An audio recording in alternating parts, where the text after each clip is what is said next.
Thank you, Mr. Chairman. And we are very fortunate that we actually will be joined soon by the ambassador to the United Nations, Elise Stefanik. And so that will certainly enhance our hearing today. With that in mind, as we consider the state of education, I know firsthand of the positive parts of this, and that I am grateful my wife, Roxanne, taught at an alternative school, giving young students the opportunity of a second chance.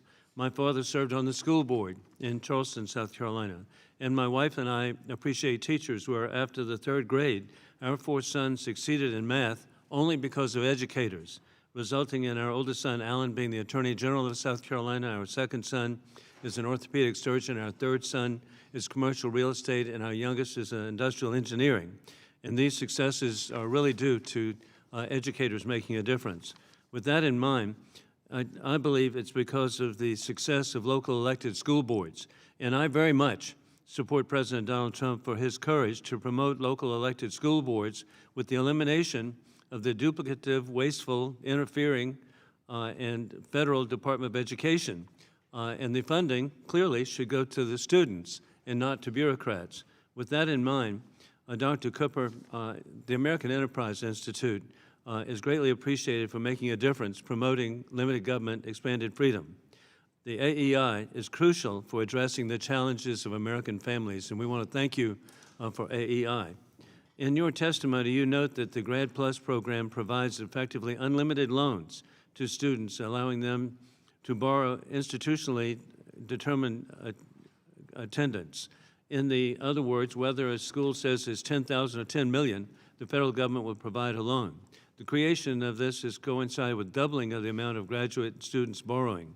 Given the structure of uncapped lending, is there evidence that colleges have used this to unduly increase tuition?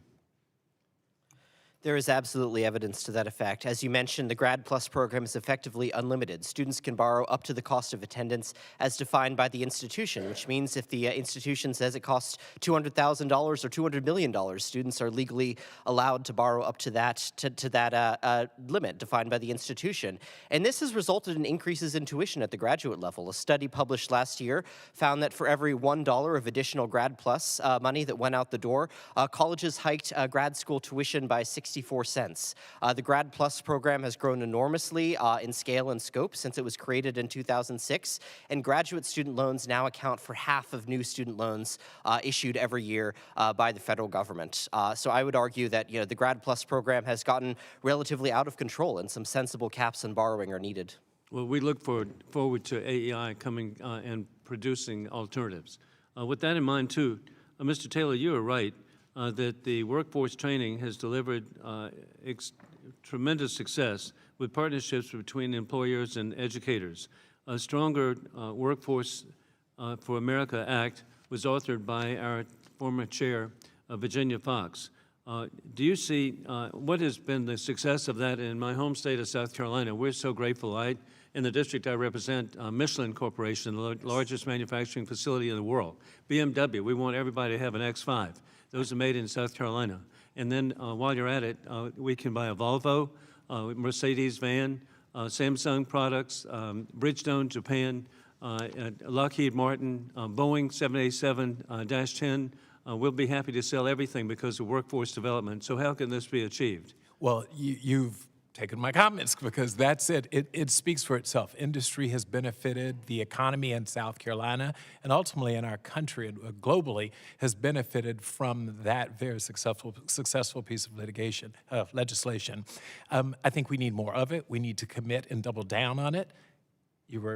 And so we violently agree that this has been net a significant win for employers and employees. Well, hey, it's job creation, and That's right. We see it as South Carolina is now the leading exporter of cars and tires of any state in the union. I don't want people in Michigan to know that, but that's true.